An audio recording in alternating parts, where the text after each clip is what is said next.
Here's a therapist explaining the difference between a fear and a phobia. Fear is an emotion that we experience in response to a threat. So let's say, for example, you find out that you might lose your job, you might feel fear about that outcome. That's a potential threat to your livelihood, and therefore you will feel the emotion of fear as a result. A phobia, on the other hand, is a response to something that isn't actually a threat, and therefore often phobias are termed irrational fears. Take claustrophobia, for example, so a phobia of enclosed spaces.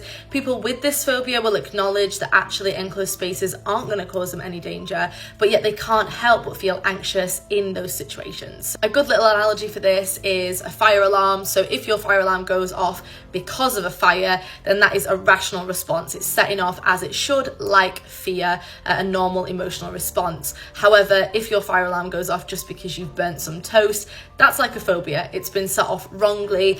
You've activated that response in response to an irrational fear, something that's not really what it's there for.